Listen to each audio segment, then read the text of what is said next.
by Delhi Airport, which is the largest airport in this country. Mehendi Garg, my colleague, is standing by. Mehendi, what is the advisory?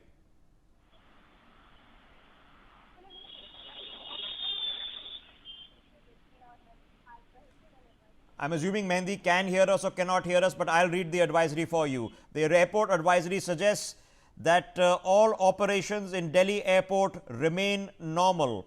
Beyond that, they're just suggesting to people to come to the airport on time, cooperate with security arrangements, and be wary about baggage restrictions in terms of weight. They've also advised you to be in touch with airlines for flights that have been cancelled, because there are 29 other airports which have suspended flight operations all across India's border states, which is in Rajasthan, in Punjab, and in Jammu and Kashmir.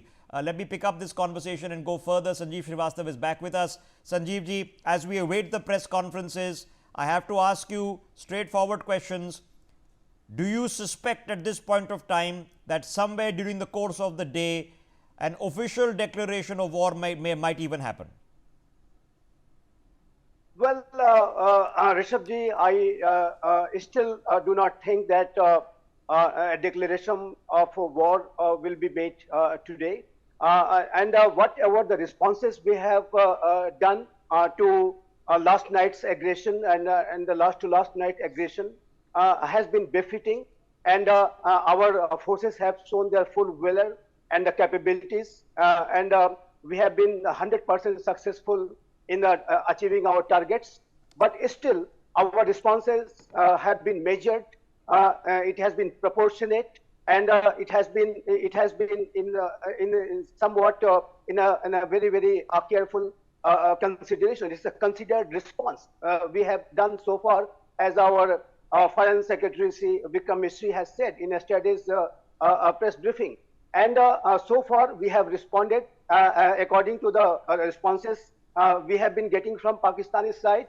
Now, if there is any wisdom left, through your channel, I want to say, if there is any wisdom left in the Pakistani establishment, they must restrain. They must restrain, otherwise the consequences are going to be No, the wisdom has failed them across generations of ours, sir, our parents, our grandparents. So expecting epiphanies at this late stage, 80 years later, will perhaps be asking too much of the Pakistani establishment. The Pakistani people, however, are a different matter. They are seeing for themselves the inadequacy of Pakistani arms, because there is a generation in Pakistan that grew up being taught in their schools that they were the victors of 1971. Believe it or not. Yes. They don't. You and I see the photographs of Niazi signing the unconditional surrender at Dhaka. Those photographs are not published in the Pakistani textbooks. So you're living a country living in denial, but its people are getting a whiff of their air defense systems, their retaliatory measures, their defense minister making a joke of himself. Now you can see a marked difference. Do you see senior Indian ministers sitting around giving interviews to international television channels? No, they've got a job to do right now.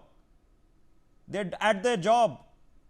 But what is Khwaja Asif doing? Now the reason he's doing it, because he can't do much, as has just been stated here. The defense minister's job in Pakistan is nothing. He is the bakra that gets stuck between going to the army chief and receiving instructions and passing them on to Sharif, the prime minister. So we all know how this operates. We've read about it.